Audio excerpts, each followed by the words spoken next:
नमस्कार बच्चों, आज हम करने वाले हैं वर्कशीट। कौन सी वर्कशीट? बुक मेरी दिल्ली क्लास 3 के लेसन नंबर 15 की, जो कि है दिल्ली के गांव। तो चलिए स्टार्ट करते हैं।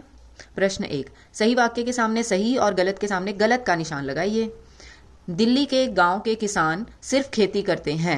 ये सेंटेंस बेटा गलत है, क्योंकि गांव के किसान सिर्फ खेती नहीं करते हैं, बल्कि खेती के साथ साथ कोई और नौकरी या कारोबार भी करते हैं। सेकंड, तालाबों के पास साल में एक बार मेला लगता है। सही। दिल्ली में गांव हजारों सालों से बसे हुए हैं। सही।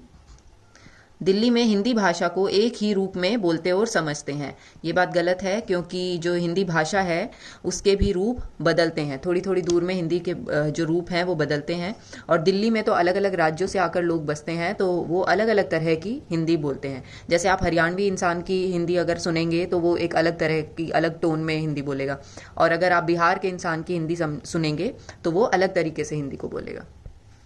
प्रश्न 2, उचित विकल्प की सहायता से सही उत्तर चुनिए। यानी ये जो ऑप्शंस दे रखे हैं इनमें से सही ऑप्शन को चुनना है और यहाँ आपको फिल कर देना है। डैश एक अनोखे प्रकार का चूल्हा है। नीली, पीली, हरी या लाल। तो हरी, या कुछ गांवों में इसको हारी भी बोलते हैं, ये एक प्रकार का चूल्हा होता है। यही हम यहाँ लिख देंगे, हरी। सेकंड, दिल्ली के गांवों के आसपास के जंगलों में पाए जाने वाले जानवर डैश हैं। नीलगाय, बकरी, कुत्ता, शेर। इसका सही जवाब होगा नीलगाय। नीलगाय। गांव के आसपास खेतों में आपको नीलगाय देखने को मिल सकती है। ग, तालाबों में पानी डैश से आता है। तो तालाबों में पानी कहाँ से आता है? नहर, बरसात, नाले या झरने। बरसात से तालाबों में पानी आता है। बरसात।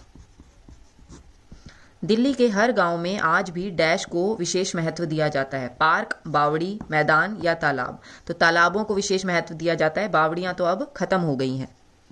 तालाब। प्रश्न 3, मिलान कीजिए। इधर लिखे हुए हैं पशुओं का चारा काटने वाला औजार, पुराने समय में पानी का स्रोत, ढठनी का अर्थ, गांव में मेला लगाया जाता है। और इस तरफ लिखे हैं बेटा दोस्त, तालाब के पास, गंडासा, तालाब और बावड़ी। तो चलिए फिर से पढ़ के इनको मिलान करते हैं। पशुओं का चारा काटने वाला औजार, ये होता है गंडासा।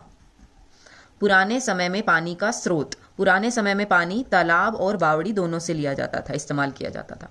ढठनी का अर्थ, ढठनी का अर्थ होता है दोस्त।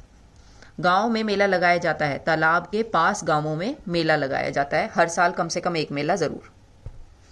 अगला प्रश्न है, चित्र में छिपे प्रश्नों के उत्तर खोजिए और लिखिए। आज जहां बड़े बड़े मॉल हैं वहां पुराने समय में क्या थे? ये आप चित्र में भी देख सकते हैं कि जहां अब मॉल बन गए हैं वहां पहले खेत हुआ करते थे। सेकंड, गांव में रसोई घर में प्रयोग किए जाने वाले ईंधन। तो रसोई घर में ईंधन जलाया जाता है चूल्हे में, वो होता है कोयला, उपले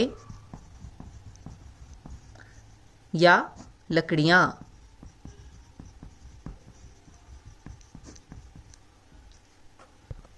और थर्ड है, गांव में मेला किस जगह लगता था? तो ये आप पिक्चर से भी पता लगा सकते हैं, तालाबों के पास। तालाबों के पास। गांव में एक तालाब हुआ करता था, या अभी भी होते हैं, उसी के पास मेला लगता है। तो इसी के साथ हमारी आज की वर्कशीट कंप्लीट होती है। आई होप आपको समझ आई होगी। ज़्यादा से ज़्यादा पढ़ते रहिए, जानते रहिए। Read more and learn more. Take care, bye bye.